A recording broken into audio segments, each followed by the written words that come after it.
des grandes gueules. On va essayer de comprendre pourquoi. Enquête signée Jean-Baptiste Bergès et Lauriane Capini. On connaît bien le personnage, Gérard Lanvin n'a pas sa langue dans sa poche et une nouvelle fois l'acteur vient de pousser un coup de gueule qui n'est pas passé inaperçu. Gérard Lanvin s'est lâché, il s'est lâché dans une conférence de presse, il s'est lâché à propos de la polémique Gérard Depardieu et de l'exil entre guillemets de Gérard Depardieu. Donc Gérard Lanvin a dit qu'il avait honte d'être français. Gérard Lanvin dit vraiment ce qu'il pense. Et je pense que c'est le cas de nombreuses personnalités lorsqu'elles prennent la parole. L'acteur ne mâche pas ses mots lorsqu'il s'agit de critiquer les politiques ou ses confrères du cinéma français. Aujourd'hui, les célébrités règlent leur compte par médias interposés. Retour sur un phénomène nouveau qui n'a pas fini d'être commenté.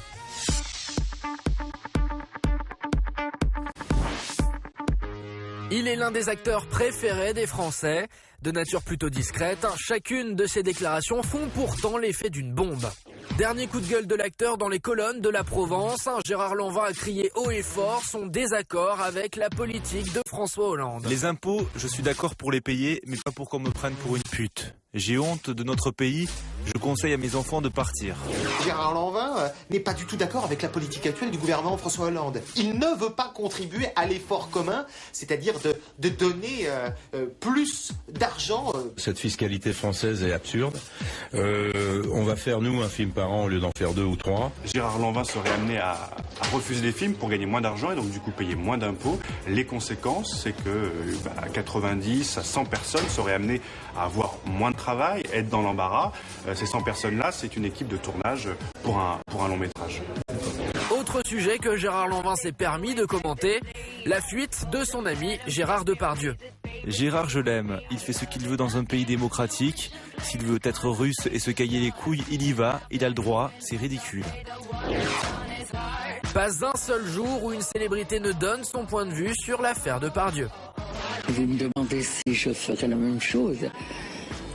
Je vous dirais non. Mon pays est en difficulté. On ne quitte pas le bateau. Je dis qu'il ne faut pas énerver Obélix, que c'est une mauvaise idée. Il est libre de faire ce qu'il veut de toute manière. Et puis c'est vrai que c'est pas très cool de l'avoir un peu bousculé. Et puis cette insulte, je comprends qu'il est mal pris, mais après tout. Vous seriez parti vous à l'étranger? Ah non, moi, Madame Claire, on a tellement galéré pour arriver en France qu'on partira jamais, Claire. On restera ici jusqu'à la fin. Au départ, les célébrités ont été nombreuses à désavouer la décision de Gérard Depardieu. Mais après l'affaire Toretton, la situation s'est inversée. Tout est parti d'une tribune dans Libération de Toretton et tous les artistes, tour à tour, sont venus soutenir Gérard Depardieu. Et que ce soit Gad Elmaleh, Jamel Debbouze, également très récemment Gérard Lanvin, ils sont tous aux côtés de Gérard Depardieu. Et je pense que ça a créé un véritable tollé dans le monde du cinéma. Dans cette lettre ouverte publiée dans Libération, Philippe Toretton s'en est pris directement à Gérard Depardieu, n'hésitant pas à s'attaquer à un monument du cinéma français. Prends ton oseille et tire-toi. Le monde du cinéma, le monde artistique est une famille, car je pense que lorsque l'on touche à quelqu'un d'aussi mythique, aussi puissant que Gérard Depardieu dans le cinéma français, ça touche tout le monde. Après les propos chocs de Toretton, les artistes ont riposté en prenant position pour Gérard Depardieu, à chaque fois par médias interposés. Monsieur Toretton, ma colère est née de vos jugements à l'emporte-pièce et de cette mesquinerie ordinaire qui vous agite tant. Philippe Toretton, c'est pas en tapant sur les grands qu'on rentre dans leur cours. Je comprends ton mal de notoriété, mais tu es si petit. Les gens, en tout cas, dans une démocratie, font ce qu'ils veulent. Et je pense que l'interprétation de Monsieur Hérault à ce moment-là est une interprétation un peu trop systématique pour montrer du doigt tous ceux qui gagnent de l'argent. Depardieu divise le showbiz. Depuis le départ de l'acteur, la guerre des médias interposés est ouverte. C'est la première fois qu'autant de personnalités prennent position dans une affaire. Mais leur avis intéresse-t-il vraiment le public? Et ne vaudrait-il pas mieux qu'ils se taisent au lieu d'alimenter la polémique? Il y a encore quelques années, les chaînes confiaient leur prime à seulement une poignée de vedettes du petit écran. Des animateurs extrêmement bien payés, adulés par les téléspectateurs. Mais aujourd'hui, le monopole des animateurs stars semble terminé. Mesdames et messieurs, je vous demande d'accueillir mon maître dans ce métier, monsieur Jean-Pierre Foucault.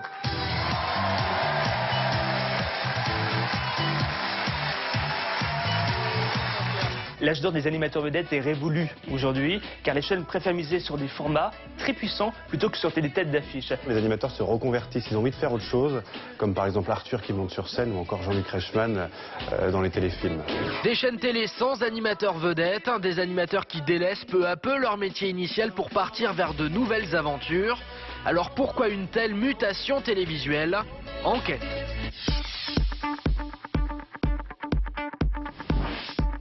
Jean-Pierre Foucault, Julien Courbet, Nagui, Christophe de Chavannes, ces visages bien connus des téléspectateurs ont fait les beaux jours des plus grandes chaînes télé de France. Mais aujourd'hui, le règne des animateurs stars à la télévision est terminé. Fini les émissions à succès présentées par les piliers du PAF. Dans les années 90, on pouvait donner à un animateur plusieurs prime time à assurer sur une saison. Aujourd'hui, maintenant, ce sont des salves d'émissions qui sont incarnées par des animateurs qui font le job, peu importe qui c'est. Si les anciennes stars du PAF n'ont pas totalement disparu, leurs apparitions se font beaucoup plus rares, notamment à 20h50. Aujourd'hui, les chaînes préfèrent parier sur un concept d'émission à succès plutôt que sur une personnalité en particulier. À l'époque, on regardait un programme aussi bien pour son animateur que pour son concept. Aujourd'hui, c'est un peu inversé, on regarde plus le concept que l'animateur. Vincent Cerruti fait partie de la nouvelle génération d'animateurs. Valeur montante de TF1, la première chaîne de France lui a confié des primes du samedi soir dès son arrivée.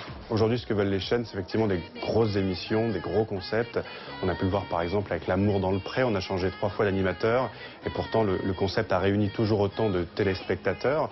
Dans le programme, ce n'est plus l'animateur qui prime, mais ce sont les gens. Je pense que les gens ont envie qu'on parle d'eux, c'est la proximité. Regardez Danse avec les stars par exemple, c'est la danse de salon, ça parle à tout le monde, un jury, ça réunit plus de 6 millions de téléspectateurs chaque samedi soir. Je pense qu'ils ont trouvé la clé du succès. Chez TF1, comme sur la plupart des chaînes, les concepts sont aujourd'hui plus importants que les animateurs.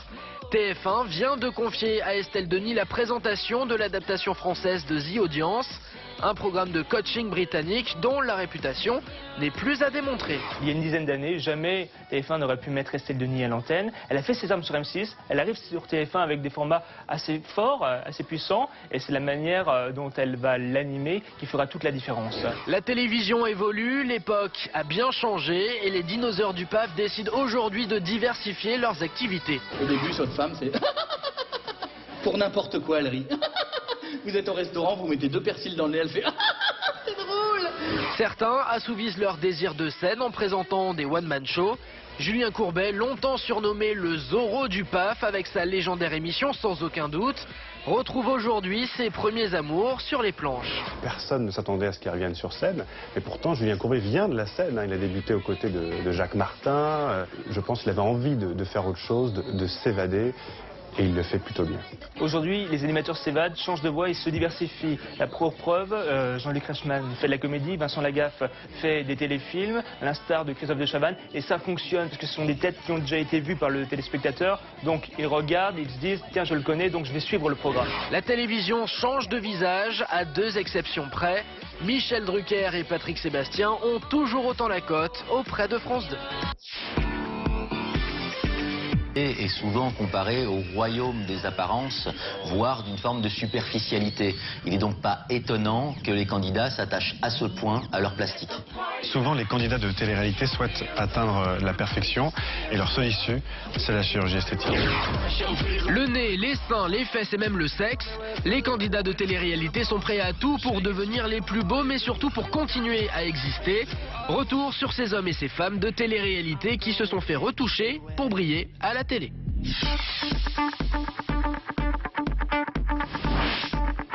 Ce n'est un secret pour personne, les candidats de télé-réalité raffolent de la chirurgie esthétique. Dans la catégorie « Je suis une star de la télé-réalité et je me suis fait refaire les seins », les nominés sont... Émilie Nefnaf, la grande gagnante de Secret Story 3, n'a jamais caché avoir eu recours à la chirurgie esthétique pour faire refaire ses seins. Et un peu le nez aussi, Émilie. Autre candidate qui a fait gonfler sa poitrine, Cindy de l'Île des Vérités ou encore une autre Cindy, bien connue, Cindy Bastien de Dilemme.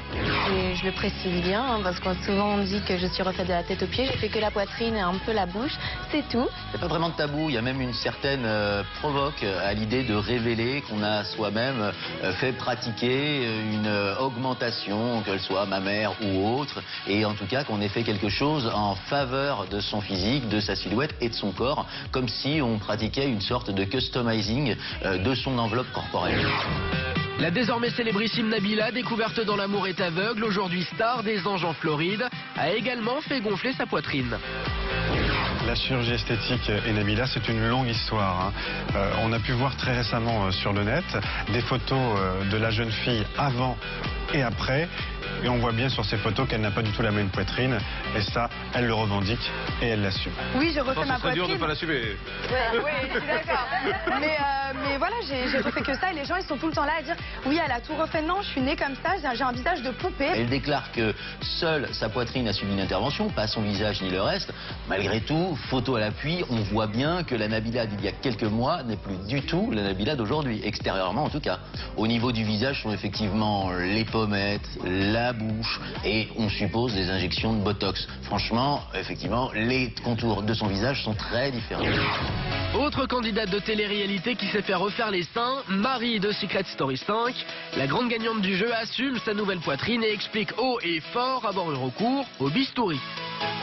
La poitrine parce que tout simplement je suis une fille qui dès qu'elle stresse a tendance à maigrir. J'avais déjà quand même une bonne base mais voilà, je me suis dit ça m'a changé la vie, j'en avais besoin. Dans Secret Story, Marie formait l'un des couples les plus glamour de la télé-réalité avec le beau Geoffrey. Les deux jeunes gens étaient comparés à Barbie et Ken. D'ailleurs, le jeune homme est également soupçonné d'avoir eu recours à la chirurgie esthétique pour s'embellir, comme en témoigne cette photo qui a fait le tour du net en quelques secondes lors de sa publication. On a avec Geoffrey un cas assez particulier, parce qu'on a ici un jeune homme qui est franchement bien de sa personne, mais qui est pris entre une sorte de traumatisme de son enfance avec un léger surpoids qui l'a beaucoup marqué, et de l'autre côté, une quête d'idéal masculin. Geoffrey, lui, aurait eu recours à des injections de Botox. Il se serait également fait refaire le nez pour ressembler à Ken. J'ai mis du Botox ici et ici, il y a quelques mois. Et puis voilà, c'était parce que j'avais une opportunité pour essayer un docteur que je connaissais. Mais voilà, ça s'arrête là, je ne referai plus, ça ne m'intéresse pas. Oui, aujourd'hui même les hommes n'hésitent pas à se faire opérer pour embellir leur corps. Le plus célèbre restera certainement Benoît de Secret Story 4. Aujourd'hui chroniqueur sur Énergie 12, Benoît a choisi de passer sur le billard pour agrandir son pénis. C'est vrai. Il y en a bien qui se font des gros nichons, moi j'ai voulu un gros... Je me suis fait un gros... On va aller faire la belle, la barbe. Voilà, je suis content, maintenant j'ai une belle de poney, donc j'en suis très fier de... Mon joujou est très beau, enfin voilà. Benoît a créé un véritable buzz avec son histoire, c'était tellement énorme au début que personne n'y a cru. Il faut dire qu'il voulait se faire refaire le sexe. Alors c'est une opération très lourde, mais apparemment il en ressentait le besoin. Est-ce qu'il avait besoin de cette intervention? Est-ce qu'il a fait ça pour faire beaucoup parler de lui? En tout cas, ça a été le cas. Les journaux People se sont fait les gorges chaudes de cette histoire, en ont beaucoup et longuement parlé. En tout cas, vraiment, il a créé le buzz. Aujourd'hui à la télévision, plus aucune émission de télé-réalité n'échappe à la folie du bistouri. Même dans L'amour et dans le pré, une émission pourtant rurale et de proximité, certaines candidates ont eu recours à la chirurgie esthétique. Souvenez-vous de Justine, la mégère de la dernière saison de L'amour et dans le pré. Depuis sa participation, et c'est tout incendiaire, la jeune blonde se serait fait refaire le nez. Justine s'est faite refaire le nez et du coup elle est tombée amoureuse de son chirurgien esthétique, un célèbre chirurgien esthétique parisien. Et c'est ça qui intéresse vraiment les paparazzis, car l'histoire de son nez, tout le monde s'en balance. Comme quoi, la chirurgie, ça peut être un bon moyen pour trouver l'âme sœur, mais soyez prudents quand même.